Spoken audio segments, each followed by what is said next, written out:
Bonsoir, permettez-moi de vous souhaiter bonne et heureuse année 2017 et bienvenue au journal télévisé d'Al Wataniya TV. Le chef du gouvernement marocain Abdelillah Ben-Kiran a déclaré à la presse marocaine que sa visite en Mauritanie était une réussite et le débat était franc et sincère. La Banque africaine de développement BAD a donné l'ultime feu vert pour démarrer le chantier de la construction du pont de Rosso. Dans la page internationale de ce journal, le Conseil de sécurité de l'ONU a appuyé l'accord de cessez-le-feu en Syrie négocié par la Russie et la Turquie est censé conduire à des négociations.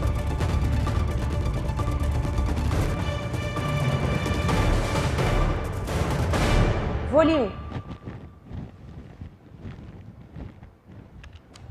Le président mauritanien Mohamed Ould Abdelaziz pourrait se rendre à Banjul, capitale de la Gambie, pour entreprendre une médiation entre le président sortant Yahya Jammeh et le vainqueur des dernières élections présidentielles, Adama Barrow. Au cours de cette visite, le président s'entretiendra d'abord avec le président sortant Yahya Jammeh, puis avec Adama Barrow, son successeur, avant de rencontrer le leader de l'opposition, dans l'optique d'une sortie de crise pacifique qui sévit depuis le refus des résultats des présidentielles par Yahya Jammeh. Au cours d'une rencontre avec la presse marocaine après sa brève visite en Mauritanie, le chef du gouvernement marocain Abdelillah Ben-Kiran a déclaré que sa visite en Mauritanie était une réussite, bien qu'il y avait des obstacles à relever, ce qui fut Ben-Kiran, ajoutant que le débat avec le président Mohamed Ould Abdelaziz était franc et sincère et le terrain était déjà bien préparé grâce à l'appel du roi Mohamed V à son frère et ami le président de la République islamique de la Mauritanie. Des centaines de manifestants ont réclamé vendredi à Nouadhibou, au nord de la Mauritanie, l'exécution du blogueur Mohamed Cheikh Ould Mkhitir, condamné pour apostasie, regroupé près de la mosquée Moussab Ben Omer. Les manifestants ont estimé que l'exécution d'Ould Mkhitir constituera un message fort et dissuasif à l'endroit des athées. Mohamed Cheikh Ould Mkhitir est condamné depuis décembre 2015 à la peine capitale pour apostasie après sa publication d'un article jugé blasphématoire à l'encontre du prophète Mohammed, prière et salut sur lui. La capitale économique a abrité mercredi dernier, dans le cadre de la célébration de la Journée internationale contre la corruption, un atelier financé par la GIZ. Cet atelier s'est focalisé sur l'initiative de transparence dans le secteur halieutique au cours de débats sur l'efficience de la lutte contre la corruption et la recherche de la transparence dans le pays. Les participants ont accordé leur violon sur la nécessité de transcrire dans les faits la lutte contre la corruption et pour favoriser la transparence de gestion des deniers publics, notamment dans le secteur des pêches. Au cours de cette journée, plusieurs présentations ont été dispensées sur la stratégie mauritanienne de lutte contre la corruption.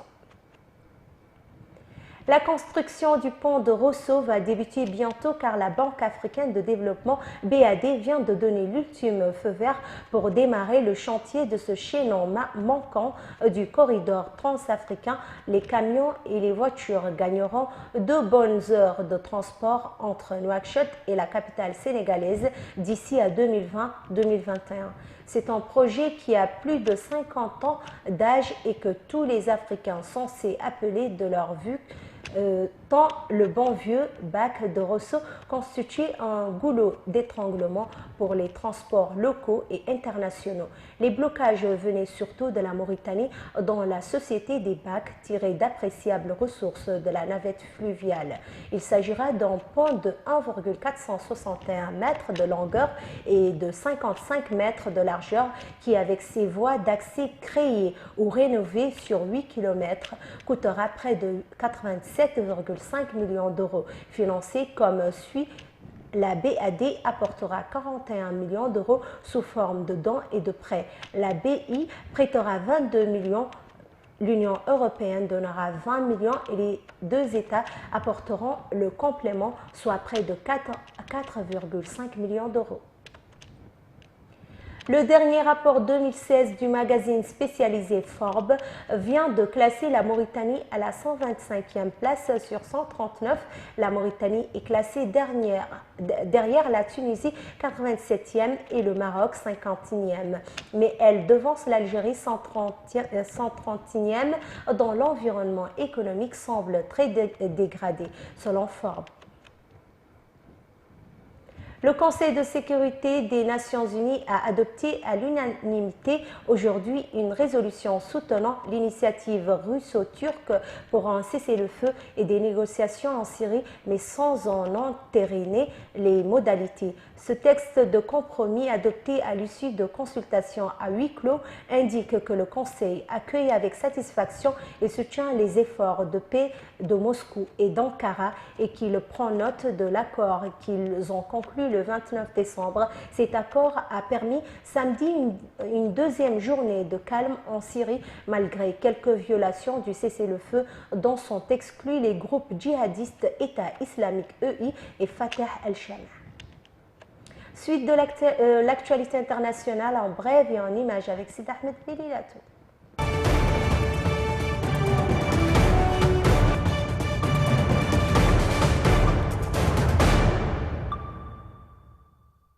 Au moins 27 personnes sont mortes ce samedi 31 décembre dans un double attentat sur un marché de Bagdad. Il y a 27 morts et 53 blessés selon un colonel de la police irakienne. Un haut responsable du ministère de l'Intérieur et une source hospitalière ont confirmé ce bilan. De nombreuses victimes étaient des employés de magasins qui vendent des pièces détachées. Ils étaient réunis autour d'un étal pour prendre le petit déjeuner quand les explosions ont eu lieu, a déclaré Ibrahim Mohamed Ali, un commerçant. En République démocratique du Congo, RDC, la conférence épiscopale nationale du Congo, CENCO, a annoncé aujourd'hui qu'un accord entre majorité et opposition avait été trouvé. Selon la conférence épiscopale, la signature de cet accord doit avoir lieu à 20h30 heure locale en présence de représentants de la communauté internationale au centre interdiocésain de Kinshasa. Le président élu des États-Unis, Donald Trump, a salué dans un tweet publié hier vendredi l'intelligence de Vladimir Poutine. Ce tweet intervient après la décision du président russe de n'expulser personne en réponse aux sanctions prises plus tôt par Barack Obama. Dans ce tweet aussi, retweeté par l'ambassade russe à Washington, Trump écrit « Bien joué le report. J'ai toujours su qu'il était très intelligent ». Les grandes villes du monde se préparent à une longue nuit de festivités du Nouvel An. Sous trop de sécurité, au terme d'une année ensanglantée par de nombreux attentats meurtriers, certains ont choisi de fortement renforcer des mesures de sécurité en prévision de cette grande fête. À New York, 165 véhicules bloquants, dont des camions de nettoyage, seront placés à des endroits stratégiques, et notamment au bord de Times Square, où sont attendues plus d'1 million de personnes pour assister à la traditionnelle de la boule du Nouvel An.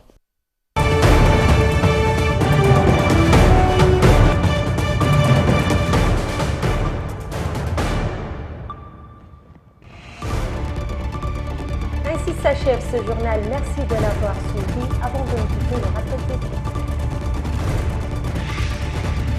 Le chef du gouvernement marocain, Abdelillah Ben Kiran, a déclaré à la presse marocaine que sa visite en Mauritanie était une réussite et le débat était franc et sincère. La Banque africaine de développement BAD a donné l'ultime feu vert pour démarrer le chantier de la construction du pont de Rosso.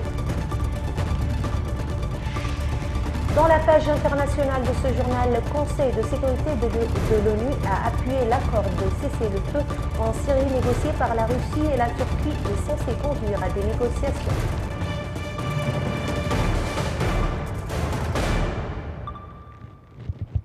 Merci de votre aimable attention et bonne suite de programme sur El Watania.